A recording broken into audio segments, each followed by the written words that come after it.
Hi, everyone, and welcome to Elevate Your Life on Dr. T TV. I'm Dr. T, and this is the place where emotionally sensitive, highly driven people get the emotional tools that they need to succeed. With me today is an amazing guest that I'm super excited about. I'm going to read you a little bit about her bio first. So, with us today is Dr. Maggie Yu. And AKA to me, this is Mags. And Maggie Yu MD is a functional and holistic medicine MD in practice for 23 years. She's worked as a conventional family medicine physician for 10 years before coming down with worsening symptoms of autoimmune disease. To find answers, she undertook additional training and over the course of the next 13 years, developed a protocol and an online program to help people turn around their autoimmune disease naturally. She lectures and teaches on holistic health and is an expert on hormones, food sensitivities, gut health, and optimizing immune function. So, Mags, welcome to the show. Hey, thank you. It's been a while. I'm so excited. I know this is so great for everyone to know that Maggie and I have known each other for a few years, and I consider her just one of my favorite people of all time. And I'm just thrilled to have you on the show, Mags.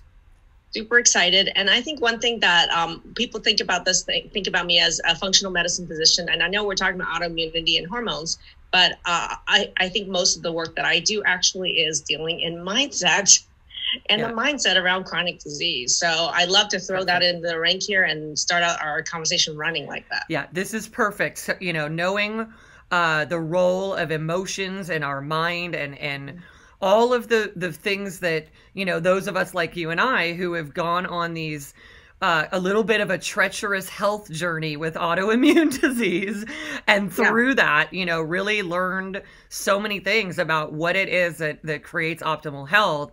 We definitely know the role of mind and emotions here. So speaking of the journey, let's start out, Mags, by talking about, tell us about your journey to where you are today with all of these amazing things you do, including your online program to help people, heal autoimmunity.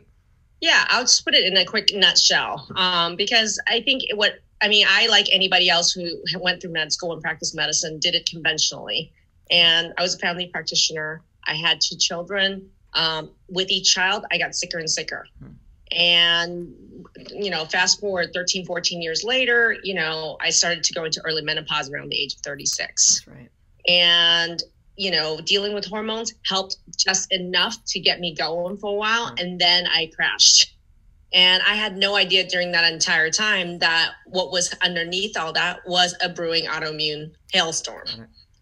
And so for me, during that whole piece of journey, there was a lot of stuff happening. Life was happening. And there was a lot of trauma that happened. And in my history, there's quite a bit of history dealing with physical, emotional, and sexual abuse in the past. And that, and it's difficult for people who've gone through trauma to really separate that from what's medically happening and not to really fully understand how it fuels it. So anyway, fast forward, I figured out it's autoimmune. I developed a clinic that's a functional medicine clinic. And then fast forward 10 years later, I developed an online program. And what I found was that in an online program where we can actually do stuff that it would take me years to do in a clinic, be able to do it in 2 months is just incredible. Because we can teach, I think, an educational model around people's emotional health recovery or around medicine doesn't exist, which is why I love that we have online programs to be able to do that. So we do so much work around the medical side of it, but we also have mindset coaching and community medicine working in small groups with people together to be able to actually take people through a journey out the other side of medical and emotional resiliency. Well, so that's where we're at right now, and our programs transform autoimmune disease naturally. We have a hormone program called My Hormone Masterclass. So we have several programs, but I'm just most proud of the work we do as humans for humans with actually changing how they think. This is phenomenal.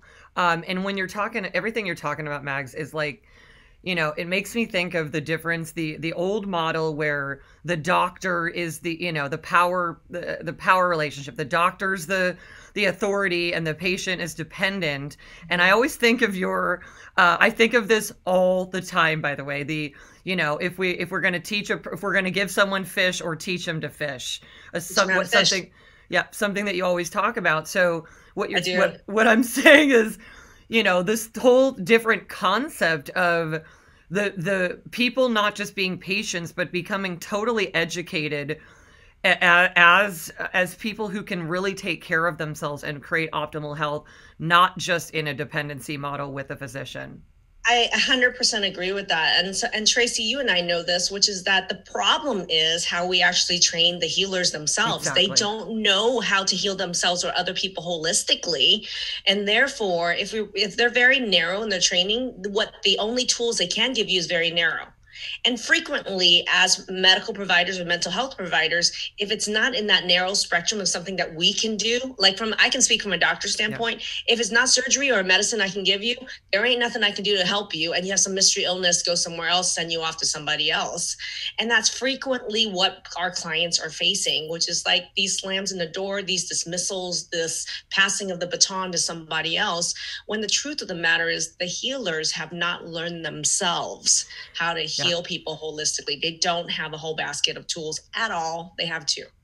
Yeah, it's major here because as somebody who has built my whole life around the study of emotions and their role in everything, it's really stunning how little emotional education is in any of our institutions, let alone our educational institution.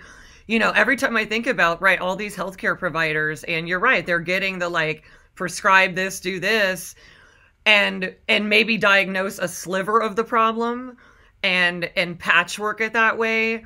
But without the depth of emotional education to know truly what is going on with a human being in entirety, what chance does a patient really have other than a small diagnosis for something? Well, for me, what's mind-blowing about my journey and seeing all these client journeys that I've worked with is that there's such a huge mind-blowing role for things like shame, for things like forgiveness, for things like pleasing and self-worth, for people that are, for many of us also victims of narcissists, all these things, we get no training on. Yeah. And we are dealing with the fallout from all those things in our clinical practice every single day. And we don't have the tools to act, or even the language to actually talk to our clients or our patients about it.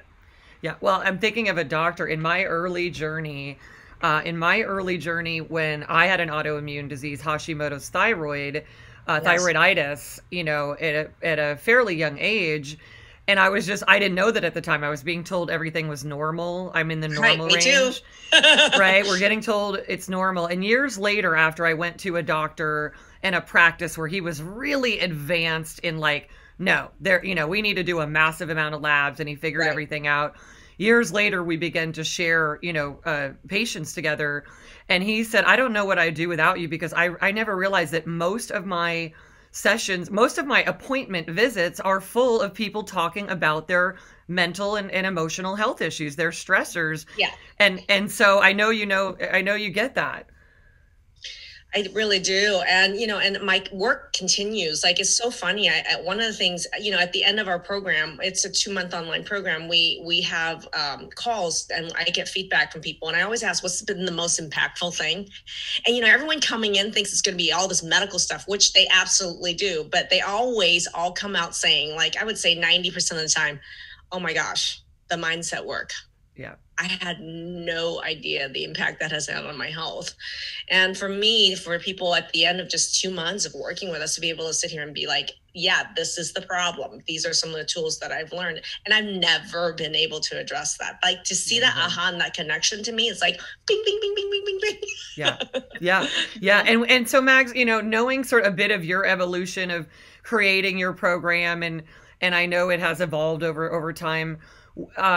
It sounds like it has developed a lot more, like I say, mindset work and emotional training. And, So what was it in the evolution of how you were first doing your online program that has made it, evolve this way? What were you seeing?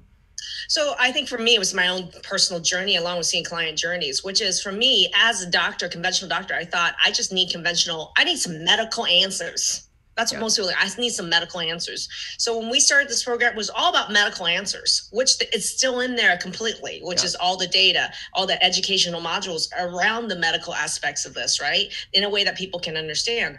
But I recognized that people were really suffering. They were in a suffering state. And when people are in a suffering state for a variety of reasons, they can't get better. There's almost emotional mental blocks and obstacles that even if I used to say it all the time, it's like the goose that laid the golden egg is sitting right in front of you. And it's right there. The answer's right there. But people have internal obstacles that even with the answer right in front of them, that they can't get through to just actually do it. Yeah. Yeah, and have the body respond, right? And have the body respond. Well, and then when the body responds, it reinforces what you just did. Yeah. And that pattern needs to happen over and over again. But a lot of people were stuck being unable to even do it. And that is here, not in the physics of your arms and your legs and your heart. Like, meaning like right follow here. The directions of the program, right? Because they were in these other patterns of operating. Well, if someone's a victim or in pleasing, or we even have people, like one of our first modules is who's the who, kind of like the Dr. Seuss, who's the who, and it helps them self-identify what pattern that they are in and what obstacles they will be facing in the program. Oh, wow. So I know each of these personalities that have obstacles, and I'm like, okay, if this person's a pleaser, they're not going to be able to prioritize themselves. So they will have every excuse about how everybody else, they need to take care of everybody else, and they won't do the work because they got to take care of other people. We have, so we have like certain type of awareness exercises for people to become aware. So then they know what we can, even as a coach and as a community, preempt and see already what problems they're going to be coming up with. So that's an important piece of healing, is to know the patterns of obstruction that each person is putting up in front of themselves that has kept them from success. Yeah. Well, I mean, this is, we're speaking the same language, because as somebody that went through this kind of health journey myself, and even fortunately the physician that I've just referring to, he said, Tracy, we can replace, we can balance all these hormones and do everything. But if you don't create a great relationship with yourself, and you run yourself in a certain way, this stuff will not work, right? Like the medicine, or even like bioidentical hormones, it won't work the same way. And I just remember it was a light bulb, and it totally gave me permission to have a relationship with myself that was so much more than just taking some, some thyroid hormone and stuff like that. Yeah, let me give you an example. Like, one of the things I've learned about me just in my own life, just to be able to tie in this whole idea that physical sickness has everything to do with what's happening up in your head and your heart, is, for example, I have continued to have jaw pain. And it's so fascinating. The jaw pain impacts upon my ability to speak or to swallow, right? Like I'm like, I can't, and when I'm super stressed, I notice this jaw pain gets a lot worse, and my ability to speak, I almost start reverting, my volume goes really down, almost speaking like in a childlike way. Yep. And I really had to think about that, because it was like a recurring thing. And somebody had pointed out to me, Maggie, when you're very upset, it's like suddenly your volume and your voice goes to a child, or you can't even speak because you're trying to swallow so hard. Yeah. And I realized that my jaw pain really, and in the work that I've done, I've really recognized that when I feel like I'm not being heard, when I feel like I'm being dismissed, when, I feel like I'm not seen, like there's like a mechanism of defense where I just go into verbal shutdown. Wow. And just understanding that. And I realized, like, now I'm like, when my jaw pain really hurts, and it's not just that immediate speech thing. Now I know, like, there's a pattern. My jaw really starts to hurt when I feel misunderstood, when I feel not heard, when I feel dismissed. So I have been able to tie in many of my physical symptoms with actually an emotional state. Yes, exactly. Or trigger that's triggering it, right? Exactly. Well, yeah, this is so important. I'm just noticing I've got this little sun patch chasing me, so I'm gonna move over here a little bit. This is so important because some of the most emotionally sensitive people who I know you're all watching right now, and when you're emotionally sensitive from the beginning of life, you're experiencing things more intensely. You have this superpower where you can feel a lot more. Right? And you're like full volume emotional receptivity, whether you want it or not. Woo, right? Yes, and, right. And you're developing these reaction patterns with, you don't even realize it. So by the time you get to adulthood, there's the jaw thing is a perfect example. There are hundreds of things like that going on, maybe more in each person, ways of speech and things that they are just not aware of, that are all about reacting to this tension of feeling so much emotional burden or trauma or whatever. And it's a real study, to be able to observe somebody or be observed, which is so helpful, and see what these things are, like what that person pointed out to you. Right. Absolutely. 100%. And so it's helped a lot. But I think one of the big thing here is that there's a story behind it. And that's one of the things, I think people need to become so aware of the story they have around these emotional reactions and how that story keeps playing out over and over and over again. And that's a big part of our program too. Like for me, it's like, I really want people to start noticing. It's like, what is that story that's triggering the whole jaw thing? What happened? Like, what's the earliest memory of it? And not to relive it over and over again, but to have awareness and be able to say, I can change that story and I can be done with that story. Yeah, I could replace it. I could just replace it with another story. Yeah. Totally. Yeah. There is so much power in that. I'm not here to relive whatever happened that caused the jaw a million times, which is what we do in therapy so often. Yeah, to relive it and relive it and relive it. Yeah. Oh my God. You are so honest, because this is the deal. Like, I love being a psychologist, and I love, the helping profession. But I remember a long time ago, I'm really more of a scientist. I'm studying every one of these patterns so that I can notice it, point it out, give a replacement pattern for a person, or invite them to replace it. And we move on from it. And it's still an entire psychological therapeutic model where people will relive over and over the same experience, thinking that that is going to change it, rather than actually having emotional tools and stuff that really make it so you're actually here right now in the present. So here's something really simple, okay? I tell people, like, what is the first sentence? Have awareness. What's the first sentence you wake up with that your brain says immediately in your head? And mine used to be, fuck my life. What else is going to go wrong? Oh, God. Yeah. You might have to edit that out. That's okay. That's how we roll here. We keep it real. I'm serious. Most of my life, I woke up and the first sentence in my head was, fuck my life. What else is going to go wrong? Yeah. And you think about the manifestation and the power of that, and the level of suffering that inflicts in a lifetime is ridiculous, right? So I did a very simple thing where I just said, like, one of the things that's in our program is really big is hydration. Right. But I develop habits so there's a way to use habits to actually really break your patterns. So one of the things I do is I actually will drink a whole thing of this water right next to my bed first thing in the morning. And right after I drink it, I like literally pat myself and I'm like, I love myself.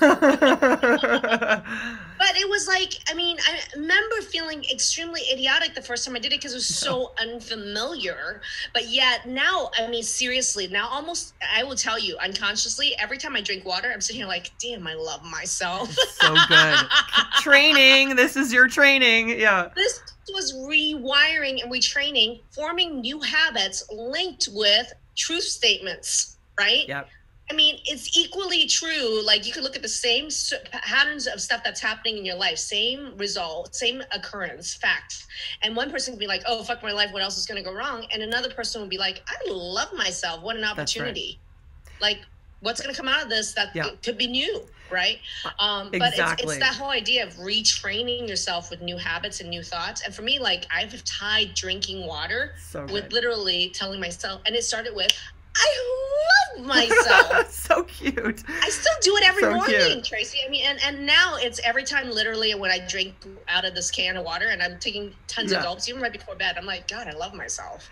Well, and this is speaking to, Mags, this is speaking to something. I'm so glad we are really hitting on this in a big way here, because over the years of doing this emotional training and pattern recognition and pattern replacement, and just reconditioning somebody's response system to what they want it to be and what they want it to achieve, there's still, to this day, plenty of people who, when I explain the process of like reconditioning your reaction patterns, it's really hard for them to believe that that can actually change all the traumas and everything that they've been through. But in reality, while there's traumatic events, a lot of trauma people experiences because they're in these reaction patterns their whole life. Life feels kind of traumatic, and it's hard for them to believe that they don't need to spend years dissecting all of their trauma, and they can actually retrain themselves, just like your perfect example there. Are you finding that people kind of like, really, can this work? Well, it has. And for me, so when I go, I love myself when I do this. Yeah, I'm going to do it too. This is EMDR. I'm actually utilizing You are. Yeah. I am using EMDR technique and be like, I love myself. That is great. So it's like I've incorporated various techniques to be able to actually hone it in. And when I did my work with the EMDR, it was really important that I learned, to watch, blink my eyes and go through it. And that whole process of just learning about EMDR and the way that you can actually get trauma to really be neutral. Yeah. To be able to look at that trauma or even have thoughts about it and have it be neutral, and have a technique with which you can use to be like instantly like, hey, that was uncomfortable, and you can do something right away and you're like, okay, that's neutral again. And I found myself at first doing it a lot because there were certain things that would trigger me, and then now it's like I do it really, really infrequently, to really need a full EMDR, like watching something and tapping myself. But I have incorporated into drinking water, like in the morning. I just kind of go, and sometimes when I'm like a little bit up, getting triggered about something, I'll be sitting here and I'll be like, I'll get myself into a quick little self-guided EMDR session. And it's like one of the exercises that I was taught, and it's been super helpful. My life has changed as a result of this. I have been able to grow and heal in ways that has allowed me to teach other people and share with them how to do this. Yeah. So to me, does it work? The proof is in the pudding. I'm not sitting here telling you it works for everybody or whatever. I'm telling you it worked for me, and I'm teaching other people and sharing this with other people, and has worked miraculously to aid in healing their medical issues. Yeah. And I want to acknowledge this combination so much, because way back in my journey where, I was like, well, this is great. The lab work is telling the story that I have a bunch of stuff that is imbalanced or just not at the levels it needs to be. But when this really set me on this journey of like, oh my God, you mean I have permission to take care of myself this way? Like, okay, thanks doc for giving me that permission, which was fine. I mean, I got really into it. I was like, I am going to have the greatest relationship with myself and my self-care. This was just became a way of life. And the combination of factors, I really appreciated all of, like, it was, the Hashimoto's, the markers weren't there anymore. All of these things over a period of time, with the way that I transitioned my own response system to my own self, the way that I've just made it like, I am my own best friend. This whole combination where we're treating those symptoms, but we're treating the cause. From the day I shifted out of my last residency internship thing, and I started with my first patients on my own, there has not been a patient that we've had or a client that has not had a functional or integrative doctor in with them all the way through their emotional journey. Yeah. So this combination is critical. Well, here's something that's interesting. And since we're talking about autoimmune disease, I want to bring this point up, which is, what is autoimmune disease? Autoimmune disease is that your immune system, which is supposed to look at a germ outside your body and says, you're a germ and I'm going to kill you, instead is turning around, looking at yourself, different parts of your body, and says, you're a germ and I'm going to kill you. Yeah. So it's a self-annihilation disease. Okay. So what I have found is the common thread with the thousands and thousands and thousands of autoimmune disease people I've dealt with, including myself, is that there is a pattern. There's an emotional pattern that exists. You want to know what that is? Go. Yeah. Lack of forgiveness. Oh, say more, Mags. Yeah, say more. And it's lack of forgiveness towards not just other people. It's mostly towards self. Wow. When you don't forgive yourself and you are in revenge mode against yourself, yeah, you're fueling the autoimmune disease to kill you. Meaning you're attacking, essentially you're attacking yourself emotionally, and therefore your body, everybody to know, your body is following whatever programming or story you've got going on. So if you're attacking yourself, this is so good, Max. If you're attacking yourself, your body is like, oh, we attack ourselves. Lack of forgiveness towards self is revenge towards self, and it is annihilation towards self. Wow. Well, and Mags, what was it that really, I'm sure it was a lot of things, but what was it really that got you to recognize that that's what it was? Ooh, part of our in one of our programs, we actually have a big module around forgiveness, and I've learned a lot, right? You know, I've taken a lot of mindset work and programs, and there's a lot of work around forgiveness, right? And how to forgive. And I remember working through one of the forgiveness exercises as I was learning it. And then, and it was supposed to be for each person that you have to forgive, like you have to write this whole sheet and all this stuff. I filled an entire 12-person dining table with sheets. And I had to go up and take a picture of it aerially, almost like you had to do a drone to take, because part of the assignment is you got to take a picture of it. Yeah. I mean, I needed an aerial drone to take a picture of all these sheets of papers. I mean, this is the biggest ass table. It's a guy chatting table that's like 12-person long. And so I still, that was just the last 5 years. Yeah. And I'm not saying that those were all even other people. Half of those were about me. Wow, man. Like, I need to forgive me for this and this and this. I mean, and I remember I was with my partner at the time and he was doing it as well. And he had 2 sheets. Mm-hmm. And he said, imagine he goes, I can't even imagine the heaviness that you've had carrying, and those are sheets of paper. I know, yeah. But carrying that pain in you. And as I was looking through the stuff, I remember I have upper back pain, and several of it was stabbed in the back, stabbed in the back, stabbed in the back. You know, and people who know me know that there's been a lot of I've been embezzled multiple times. You know, and that's really common in a medical practice or dental practice. They're the most embezzled businesses on the planet. But it was really recognizing that so many was just stabbed in the back. And I was like, I've had this upper back pain for 10 years. And it's about blaming myself for being stabbed in the back because somebody did something, to you. And somebody did something. They're in jail, whatever. But at the same time, I didn't forgive myself. Why was I so stupid that I didn't recognize that? And so it's not even like anger about other people. We turn this inward. Even if somebody does something to us, there is a unique ability of people with autoimmune disease to blame themselves for it and turn it internal. And it is this pattern that's fueling the autoimmune disease. Yeah. And when you see, I mean, I remember way back when I was initially finally getting the right treatment for autoimmune disease and doing this combination of stuff.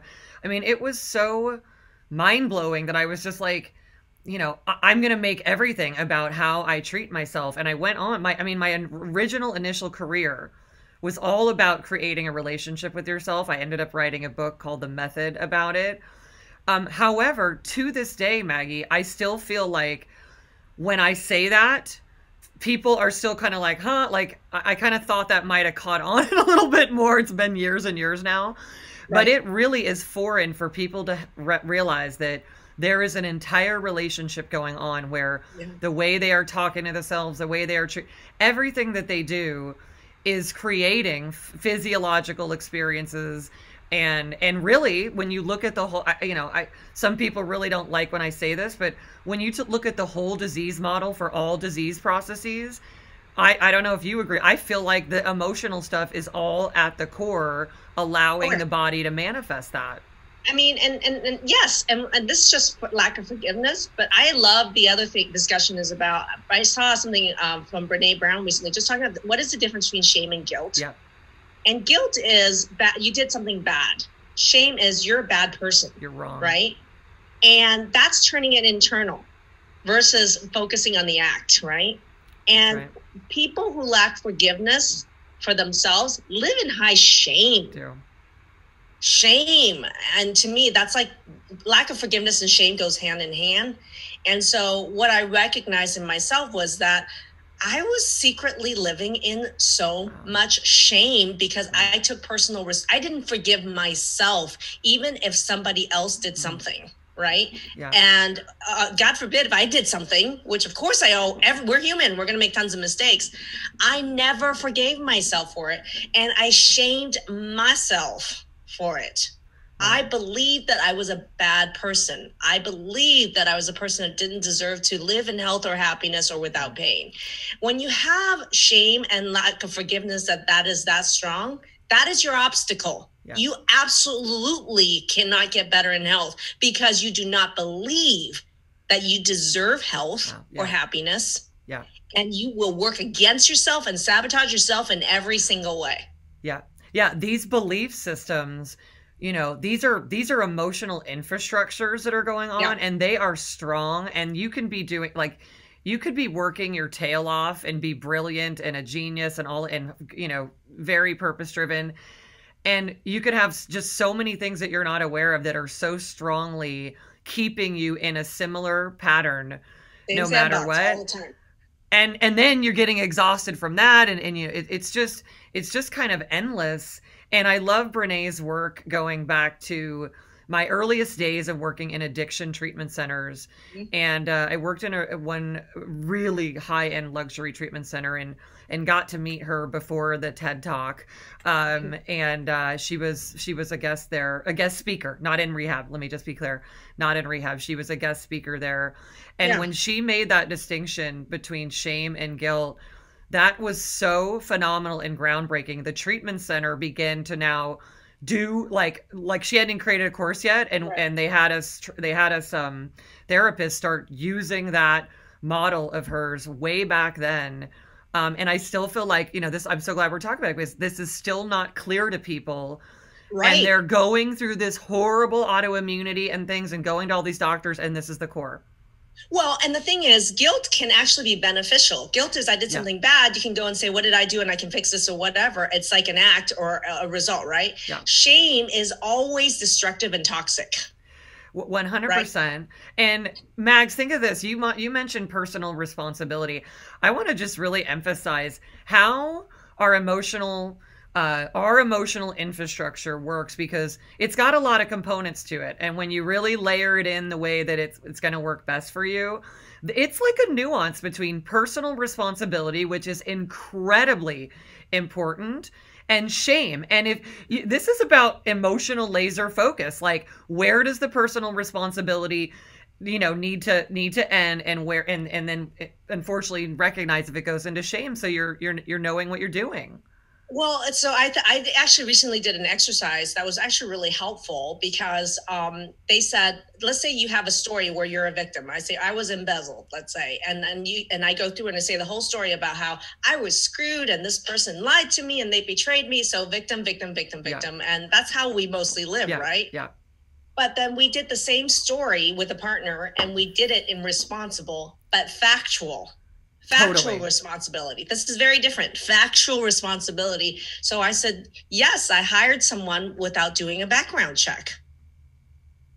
Yes, there were signs that she was embezzling, and I chose to ignore them. I did, or yes, so you would state the things that you did that were factual.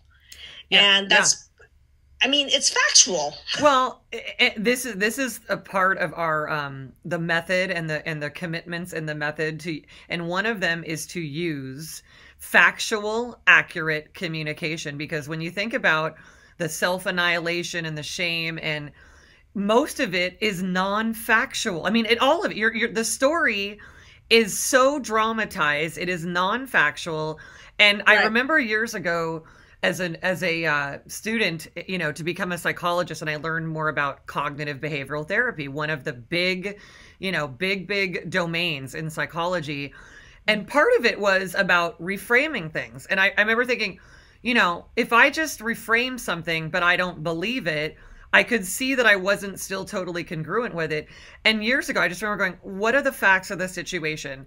And when I told myself the facts just neutralized something. I didn't need to pretend something or reframe something I didn't quite believe, but it took away the sting of some BS story that was so non-factual. It was ridiculous. Well, and right there, when I gave you the example, I didn't go factual. I went into shame. I can already, because I said, I chose to ignore the signs that she was stealing money. That's not true. You didn't choose it. Yeah, you didn't choose it. I had no idea she was stealing money. Yeah. But the truth is, yes, she had some weird behavior that was explainable. Everybody saw this weird behavior over the 10 years, and it was explained, and we all believed her. Yeah. Whatever, that she explained some weird behavior. Or, yes, I actually hire a biller to do billing. Or, yes, her and the biller are friends. Yes, it's like, of course I have to hire a biller. I run a medical practice. Yeah. Of course she has to do the books. I have a bookkeeper. I can't do that all myself. But these are factual things that I had to do to run a business. But the piece where I'm sitting here like, I chose to ignore the signs that she was stealing money. That is not true. That's the shame talking right there. That's not the responsible, factual truth of what happened. Well, and this is why I love emotional training and mindset work so much, because we get to continually notice and course correct. Like we go, oh, wait a minute, was it choosing? Oh, actually, it was this and that, because we are automated to say things. But the moment you course correct it into factual communication, and what I like to say, factual, intentional communication, it's totally different. And every time I've ever done this with myself or someone else, especially about themselves, it's like the facts don't lie. You are, in fact, an awesome person who cares a lot, who works, like whatever the story is. I had to run a business. Yeah, and this is for everyone. The facts of who people are actually quite brilliant and wonderful, and they're just not looking at the facts, because we're not trying to tell you to lie, say, oh, I'm so amazing, and you're not. Like, we have facts along the way in your life that tell us you are an incredible, caring, loving person, whatever it might be that the person thinks that is different about them. Or it's like factually, the data, the science tells me, look at what you've done. You've taken care of your mom. You've done whatever it is. And this is why I do love the scientific approach. Well, and someone told me truth is often harsh, but always fair. Always. Yeah. Yeah. That's why my book is about being in integrity with yourself. It's like, tell yourself the truth, Tracy. What are you doing? Are you doing this because you want to? Or are you doing this, like you said, are you punishing yourself and not realizing it? Yeah. And I love the facts and the truth, and actually speaking truth. It can cut both ways. It can look, but mostly what I found in speaking truth and being responsible and framing my story in truth, it's been really powerful to gain objectivity. Absolutely. Because you're looking at if you weren't looking at yourself in this personal way of like all of this complexity, and you were really more scientific and a bit of a zoom out and going, okay, let me look at the pieces of the puzzle.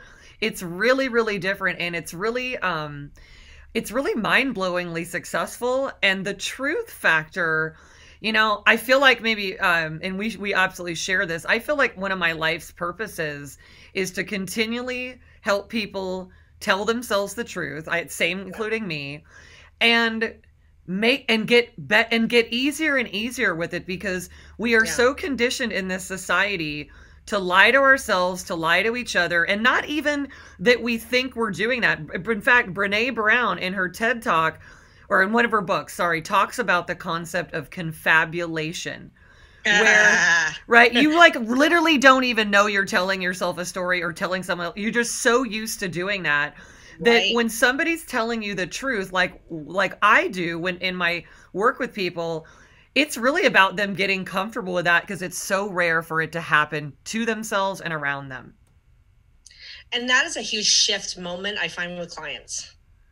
The moment that you can actually reflect objectively back at them, or they start being objective about what's happening to them, and there's an aha moment where they're like, oh, got it. Ding, ding, ding. Got it. And their entire world changes. Totally. Paradigm shift. Well, yeah, because I remember like just one of the words I don't like in the program, like a lot of people will, so a lot of people will use the word, I'm overwhelmed when they start the program, when they're dealing with health. I'm overwhelmed or I'm scared. And I love this example, and this is a Tony Robbins example, but he said, and this is true, scientifically, all the physiological reactions are the same between fear and excitement. Yeah. The only difference is the word we use to describe it, and that completely changes the experience of it.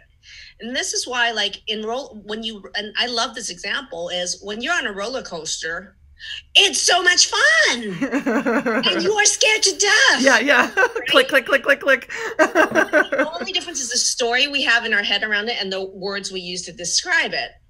So, right. Because even when you're afraid, it's just you're really kind of hyped up in some excitement. Yeah. You're like, oh my God, what's gonna happen? So I have one word change I asked everyone to do in week 1.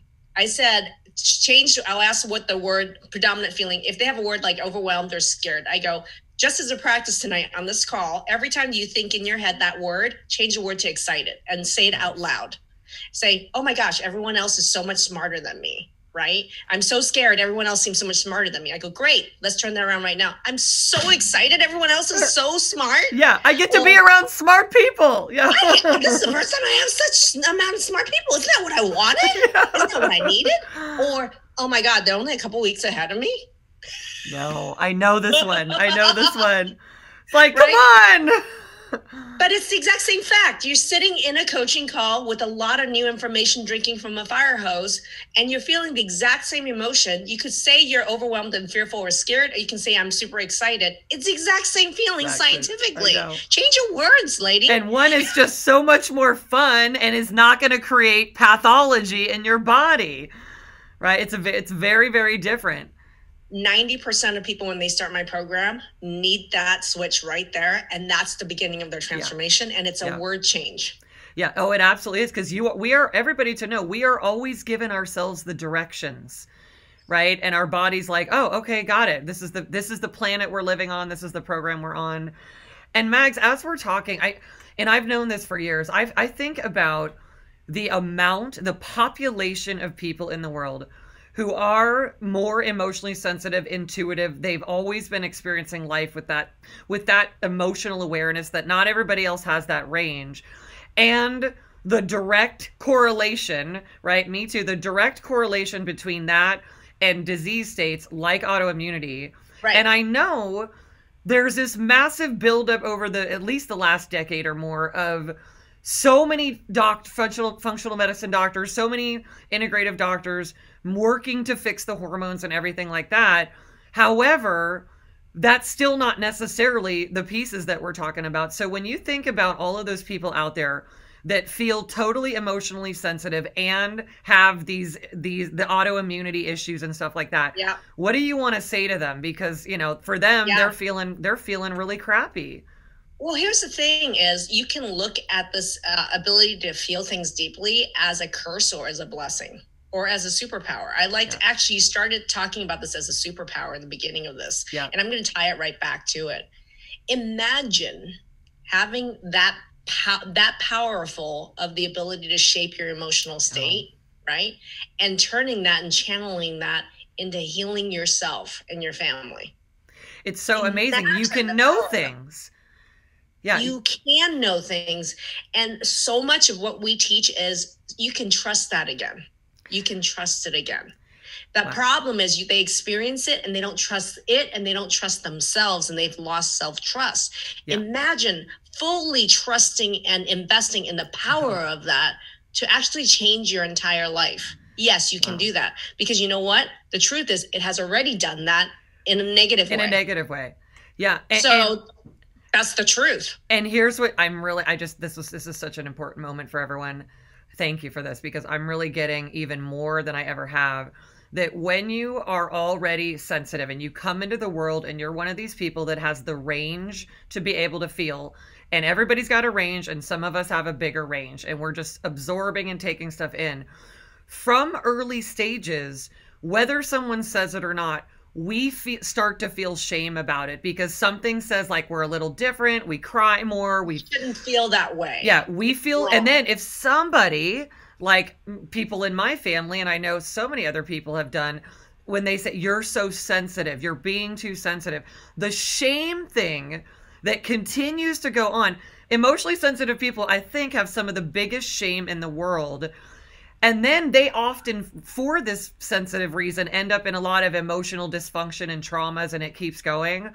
And then they get the autoimmune disease. And if they're fortunate to get to people like you and people like me who make sure the holistic process is going, they have a chance. Yeah. There's just so much power in that. I like what you said, which is that I think that people like this have been shamed. And people even attempt to put psychiatric labels on it. Yes. And so I feel like there's a lot of overdiagnosis of people with psychiatric diagnoses, when really, I mean, this is what we're talking about. It's actually people who are there have a superpower for an intense amount of emotion and feeling. Well, and when that superpower, this is why the work that we do in helping people, it just emotionally train themselves, their mindset, their emotional response system, they turn into the greatest leaders. They're like, yes. All this emotionality becomes their greatest asset. Yeah. And this is what I really want everybody to know. Wherever you are on this journey, you do have a superpower. And no matter what anybody has ever freaking said about it, including you have something that not everyone has. And that ability, when it is channeled in a direction with lots of intentionality, it's here to do very important things, like change the way the model of health works. And this is what people are supposed to be doing with all of this incredible sensitivity to what is needed in the world. This is a really good point, because you asked me, what is it about you that made you shape a program that has so much mindset or community support around it? And it's because it's suffering.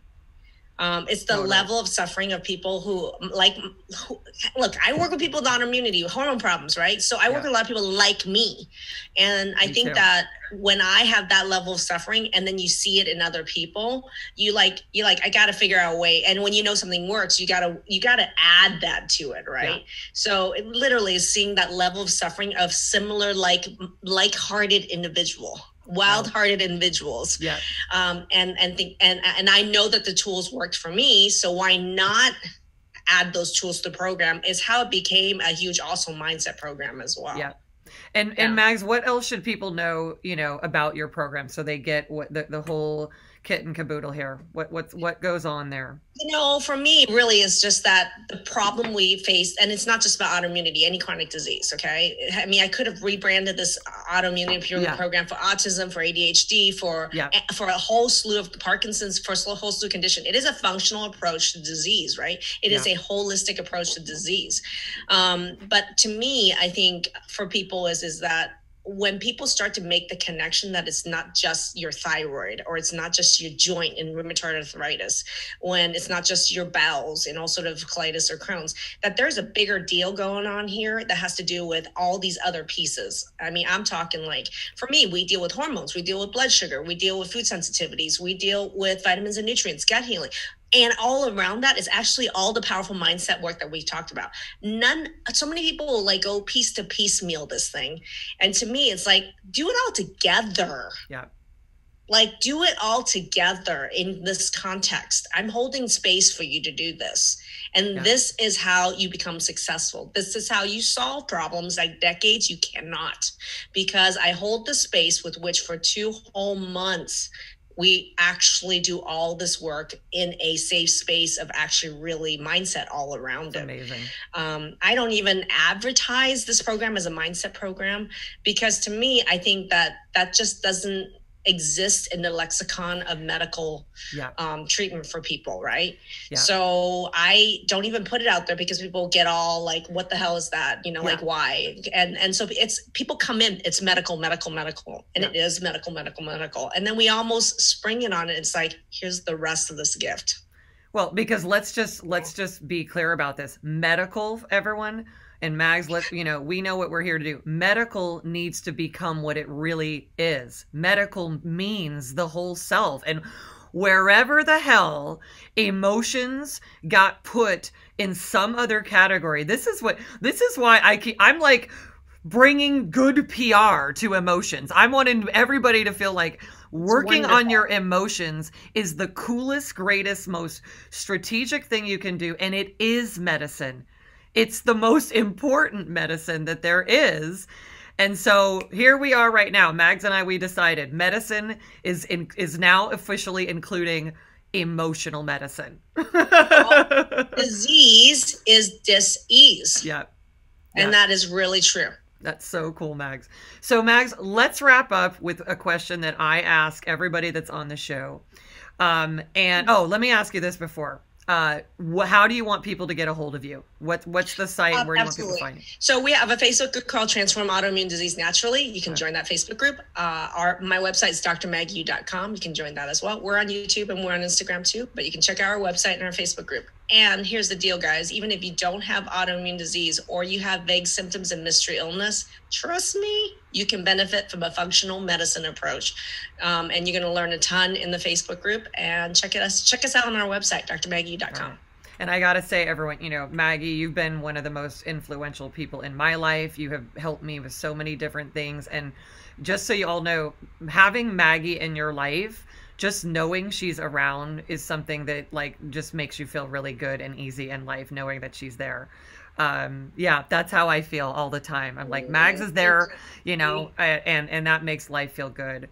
And so Mags, let me ask you this question. This is something that we ask everybody on the show, and it's really phenomenal, the answers that I'm getting. And so the question is really about if for whatever reason, this was your last day to give a message to the world that they would take forward, maybe for generations to come. And this would be like, Dr. Maggie taught me that. And this is like your legacy message for people. What would that message be?